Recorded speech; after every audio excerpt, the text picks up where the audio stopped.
యుద్ధంలో 18 లక్షల కోట్ల నష్టం, ట్రంప్పై అమెరికా ప్రజలు ఫైర్.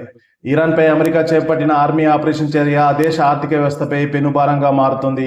కేవలం 24 గంటల వ్యవధిలోనే అమెరికా అక్షరాల 6,900 కోట్లు ఖర్చు చేయడం ఇప్పుడు ప్రపంచవ్యాప్తంగా చర్చనీయాంశమైంది. అధ్యక్షుడి ట్రంప్పై అమెరికా ప్రజలు మండిపడుతున్నారు. మధ్యప్రాచ్యంలోని మూడో ప్రపంచ యుద్ధాన్ని తలపిస్తూ దాడులు జరుగుతున్నాయి. అగ్రరాజ్యం ఇజ్రాయెల్కు సపోర్ట్ చేస్తూ వేల కోట్లు బూడిదలో కుమ్మరిస్తున్నాయి. అమెరికా ఆధిపత్యం కోసం ప్రజల నుంచి ట్యాక్స్ రూపంలో వసూలు చేసిన కోట్ల డాలర్లు ఇలా యుద్ధంలో వృధా చేయడం ఆ దేశ ప్రజలకు నచ్చడం లేదు. ట్రంప్ విధానాలను అమెరికా మేధావులు విమర్శిస్తున్నారు. ట్రంప్ దేశాల మధ్య యుద్ధాలు ప్రోత్సహిస్తూ అమెరికా ఆర్థిక వ్యవస్థకు గండి కొడుతున్నారని అక్కడి పౌరులు ఫైర్ అవుతున్నారు. అమెరికా చేస్తున్న దాడులపై ఆయా దేశాల్లో ప్రజల నుంచి తీవ్ర వ్యతిరేకత వస్తుంది. ట్రంప్ ఇప్పటి వరకు 24 గంటల్లో ట్రంప్ 6,900 కోట్ల ఖర్చు చేశారు యుద్ధం కొరకు. ఇరాన్పై అమెరికా చేపట్టిన ఆర్మీ ఆపరేషన్ చర్య ఆ దేశ ఆర్థిక వ్యవస్థపై పెనుభారంగా మారబోతుంది. కేవలం 24 గంటల్లోనే 6,900 ఖర్చు చేయడం పట్ల ప్రపంచవ్యాప్తంగా ఇప్పుడు చర్చనీయమైన అంశంగా మారింది.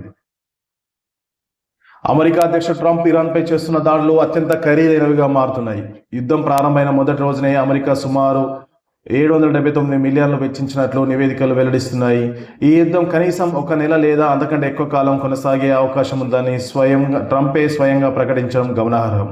ఇక మధ్యప్రాచ్యంలో అమెరికా తన ఆధిపత్యాన్ని చాటుకోవడానికి ప్రపంచంలోని అతిపెద్ద warship USS Gerald R Ford సహా 2 క్యారియర్ స్ట్రైక్ గ్రూప్లను రంగంలోకి దించింది. Center for a New American Security data ప్రకారం ఒక క్యారియర్ను స్ట్రైక్ గ్రూప్ మెయింటెనెన్స్కు రోజుకు 58 కోట్లు ఖర్చు అవుతుంది. కేవలం సైనిక సన్నాహాలు, విమానాల, నౌకల మోహరింపు కోసమే దాదాపు 5,556 కోట్లు వెచ్చించారు. ఇక యుద్ధం సుదీర్ఘకాలం కొనసాగితే అమెరికా ఆర్థిక పరిస్థితిపై తీవ్ర ప్రభావం పడే అవకాశం ఉంది.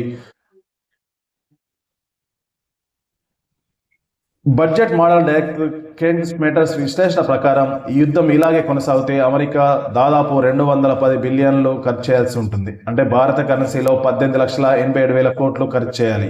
గతంలో అక్టోబర్ 7న హమాస్ దాడి అప్పటి నుండి అమెరికా ఇప్పటికే ఇజ్రాయెల్కు 21 బిలియన్ సైనిక సాయాన్ని అందించింది. బ్రౌన్ విశ్వవిద్యాలయం కాస్ట్ ఆఫ్ వార్ రిపోర్ట్ ప్రకారం మొత్తం ఖర్చు 3 లక్షల కోట్లకు పైమాటి. ఈ యుద్ధం ముగింపుపై ట్రంప్ స్పందిస్తూ మేము 4 నుండి 5 వారాల సమయం పడుతుందని అంచనా వేస్తున్నాం. అయితే ఎంత సమయం పట్టినా, ఎంత ఖర్చు అయినా యుద్ధాన్ని కొనసాగించే కెపాసిటీ మాకు ఉందని ధీమా వ్యక్తం చేశారు. కేవలం నెల రోజుల్లోనే ఇంతటి భారీ మొత్తాన్ని ఖర్చు చేయడం అమెరికా పౌరుల్లో కూడా ఆందోళన కలిగిస్తుంది.